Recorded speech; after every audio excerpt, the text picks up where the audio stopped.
Hi, I'm James Bruce. You're watching MakeUseOf.com, and for the past week I've been using the Xiaomi Mi Band 3, available now for around $40 from geekbuying.com. And until September the 30th, if you enter the code MakeUseOfMiBand3, you'll get a couple of dollars off at checkout.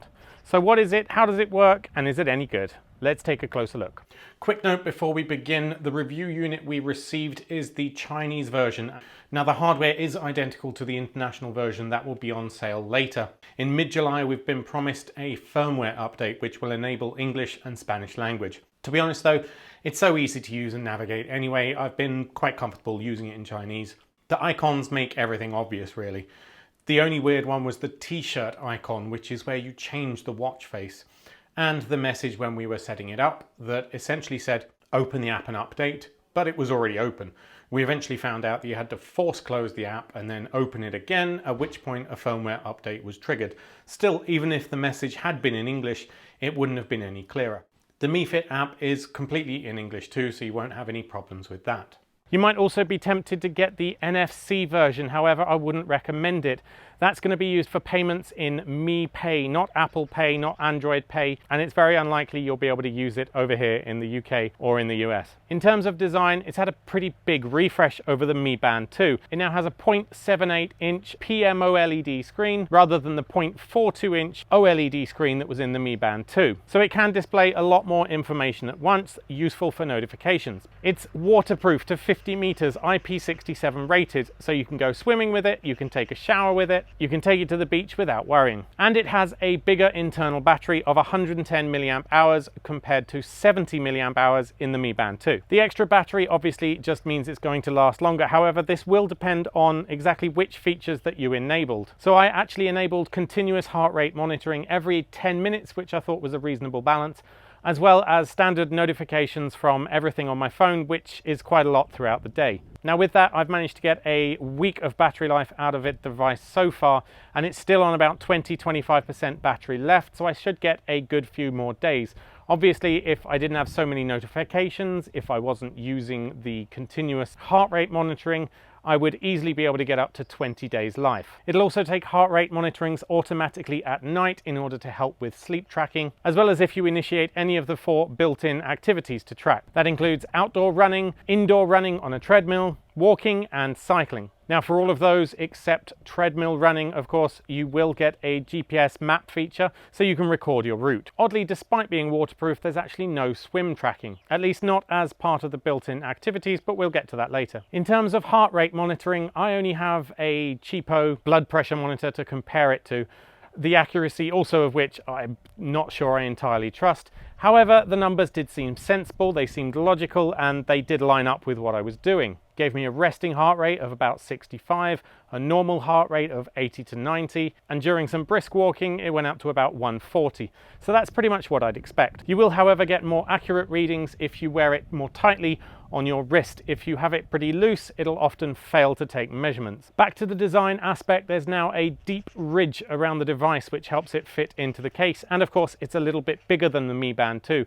So while it does come with a fairly basic black silicone wrist strap like that, if you did buy some fancy patterned one for your Mi Band 2, you'll have to buy another one for this device. You can't just slot them out. The screen itself is fully capacitive with the main display up the top and a soft capacitive button down the bottom. You can scroll up or down, left or right on the main display to access the menu system, and then you interact mainly by tapping or holding down on the capacitive button at the bottom. It's all pretty simple, and thanks to no moving parts, it's completely waterproof. It also has a raise to wake feature, which I found was actually pretty reliable, though you do need to completely raise your wrist up. It won't work, for instance, if you're just lying back in bed and sort of turn your wrist and glance at it. Now, activity tracking is not completely automatic, so you will have to open up the app on your phone and manually initiate a tracking session. You'll get continuous heart rate monitoring, GPS route information, and an update on statistics about what you were doing every kilometer or so, such as how long it took you to do that last kilometer. Outside of the 4 default activities, you can also delve into your profile and manually initiate a range of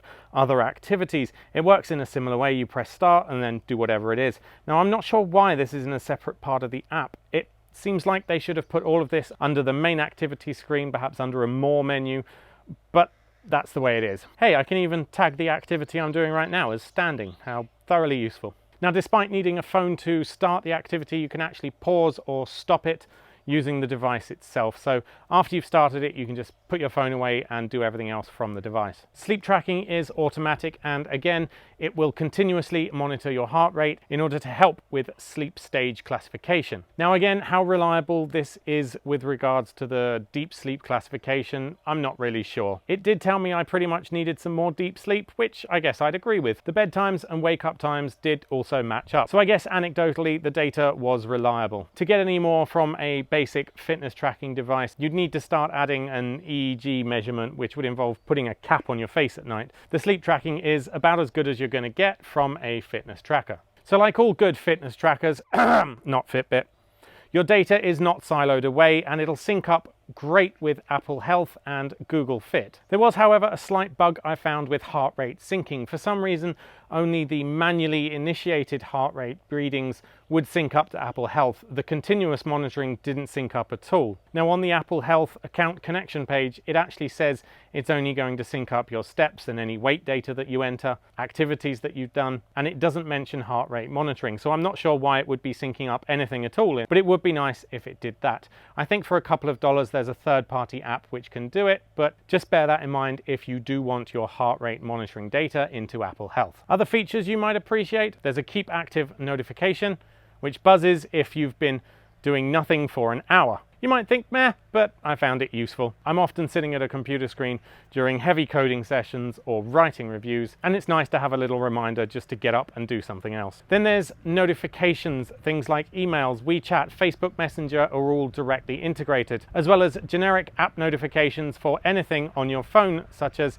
eBay auctions that are ending soon. I found that one particularly useful. Email notifications and Slack messages were less useful for me. The problem is that on a small screen, even though it is larger than the Mi Band 2, you can still only fit a certain number of English words on there, and usually not enough to see the entire subject line. For Chinese characters, it's a very different matter. You can fit entire sentences on the screen perfectly, but for English characters, it's a little bit more difficult. So you may end up pulling up your phone and just looking at the notification anyway, which kind of defeats the point. That said, it was reliable. I got all the notifications that my phone got. Finally, battery life. Featuring a 110 milliamp hour battery, Xiaomi claims about 20 days of average use. Now, I was getting about 5% depleted every day, including full sleep tracking, until I turned on notifications from everything on my phone, and then it came at about 10% a day. So after a week, I'm down to about 20-25%. Even with everything enabled, like 5-minute heart rate monitoring, you can still easily expect a week of battery life out of this device. So I think that's pretty great. So should you buy the Mi Band 3?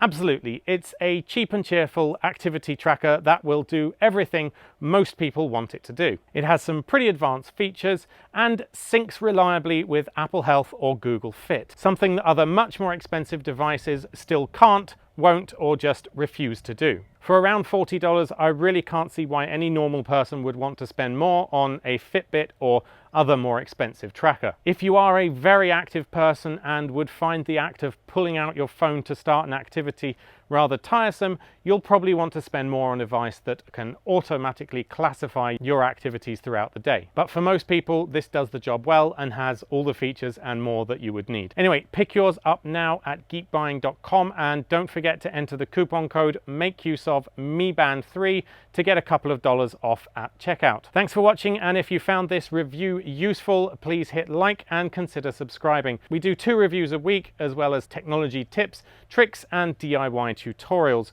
Also, over on the main MakeUseOf.com website, you will find hundreds of free downloadable PDF guides covering a wide range of computing topics. Until next time. Whoa, wait up. Don't go just yet. Thanks to geekbuying